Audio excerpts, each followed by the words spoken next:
आज हम गोरखपुर में मौजूद हैं और हमारे साथ बैठे हुए हैं सुहलदेव पार्टी के राष्ट्रीय महासचिव अरविंद राजभर जी।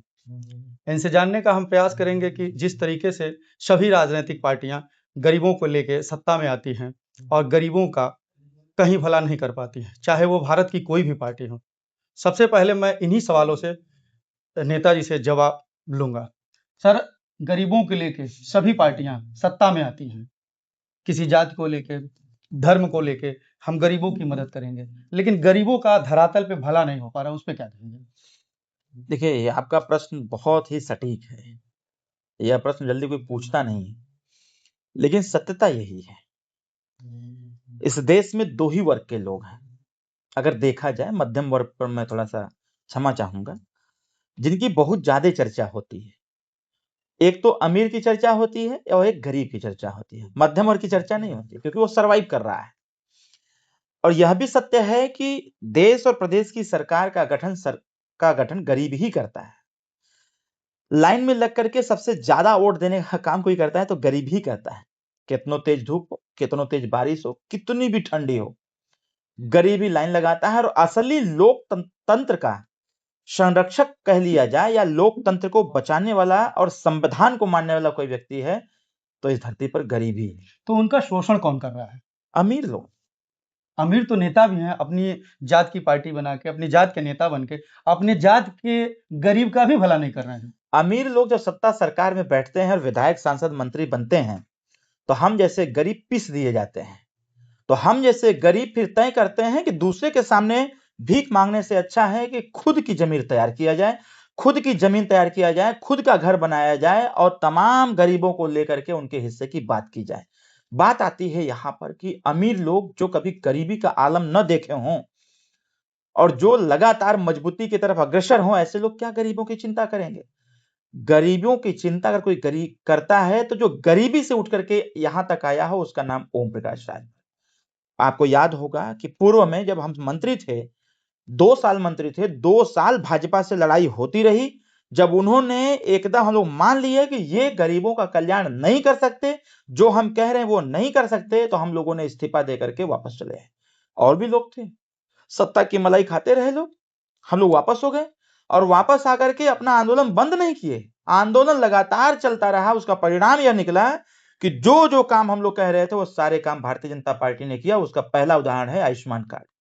एनडीए गठबंधन में आप लोग हैं, लेकिन धरातल पे जब आप जाएंगे, सरकार कहती है कि गरीबों के लिए हम आवास की व्यवस्था कर दिए, आयुष्मान की व्यवस्था कर दिए, लेकिन जब धरातल पे जाएंगे तो उन गरीबों को अभी भी आवास से वंचित किया गया है। जो मजबूत व्यक्ति है, जो लोकल पॉलिटिशियन है, वो जिसे चाहता है उसे आवास की व्यवस्था कराता है। न इसकी जांच होती है, न इस घोटाले का खुलासा किया जाता है। उन गरीबों की व्यवस्थाएं कब मिलेंगे, कब आप लोग दिलवाएंगे?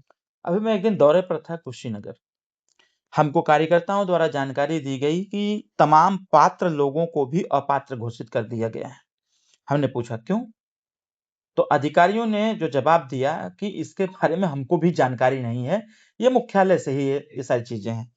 देखिए, जो गरीब है वो कभी ये नहीं कहता है कि हमारा महल बनवा दीजिए, वो नहीं कहता है कि हमको फॉर्च्यूनर दे दीजिए। नहीं, छत मांगता है ना। वो बस ये कहता है कि हमको एक आवास मिल जाए, शौचालय का प्रबंध हो जाए, हमारे पेंशन की व्यवस्था हो जाए। राशन, जो जिसके पास खेत नहीं है वो कहां से खाएगा, राशन कहां से लाएगा? तो सरकार हमारी जो वर्तमान में है वो यही काम करने में लगी हुई है। पूर्व में जो 4 बार सपा, 4 बार बसपा की सरकारें रहीं, ये लोग लगातार सिर्फ और सिर्फ छोटी छोटी समस्याओं को ध्यान में रखा और थोड़ी थोड़ी चीजें प्रोवाइड करते रहे। अगर आवास की आवश्यकता हुई तो आवास दे दिए, राशन कौन देगा? तो हमारी सरकार इन्हीं सब चीजों को दूर करने का निरंतर प्रयास कर रही है। हम यह कह सकते हैं, ग्रामीण क्षेत्रों में जाने के बाद स्वच्छ भारत मिशन के तहत आज शौचालय का भी प्रबंध हो गया है, सामूहिक शौचालय का भी प्रबंध है। और जब से सरकार आई है तब से लगातार गांव गरीबों को आवास भी मिल रहा है, जिसका भौतिक निरीक्षण मैं स्वतः करता हूं। जब मैं गांव में जाता हूं तो मैं पूछता भी हूं। इसके साथ साथ हमारी पंचायत राज विभाग ने जीरो पॉवर्टी स्कीम ला करके सर्वे कराया। जो लोग भी उसमें पात्रता की सूची में आए, बारी बारी से सभी लोगों को आवास भी जा रहा है। आपकी आपकी खुद की राष्ट्रीय पार्टी है। जैसे आपने कहा कि राशन की व्यवस्था, अन्य सरकारों ने भी राशन दिया, लेकिन आपकी सरकार, गठबंधन की सरकार, उन लोगों को भी राशन मुहैया करा रही है जिनके पास इतनी संपत्ति है, खेती बाड़ी है, उनको सरकार राशन किस वजह से दे रही है? क्या कारण है? वोट के नाते दे रही है या उनको और धनाढ्य बना रही है? सरकार नहीं दे रही है।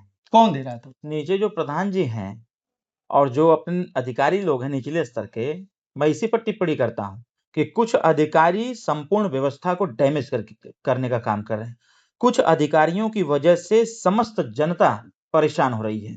तो ऐसे कुछ अधिकारियों को फाइंड आउट किए जाएं और ऐसे लोगों के खिलाफ कठोरतम कार्रवाई हो। देखिए, डिस्ट्रिक्ट लेवल के जो ऑफिसर्स हैं, वो चाहे जिलाधिकारी हो, सीडीओ हो, या एडीएम हो, या एसडीएम हो, या फिर बीडीओ हो, या एडीओ हो, या फिर सेक्रेटरी हो, या फिर लेखपाल हो, ये सब इन्हीं लोगों के मिलीभगत से हो रही है। और ऐसे 2027 का चुनाव अब करीब आ रहा है, किस तरीके से चुनाव लड़ेंगे? अकेले लड़ेंगे या गठबंधन में ही? भाई, हम तो अभी गठबंधन में हैं और गठबंधन में ही लड़ेंगे। हमारा चुनावी जो एजेंडा रहता है, वो एजेंडा गांव गरीब से ही जुड़ा हुआ रहता है। सरकार रहे या न रहे, हम जीते या न जीते, हमेशा उनके कल्याण की बात करते हैं। देखिए, हमारे साथ राजभर जी थे, जो गरीबों की चर्चा आज हमारे साथ हुई है और गरीबों की भला करने की बात कही है, और आगे देखते हैं 27 के बाद गरीबों की स्थिति किस तरह से दिखाई देती है।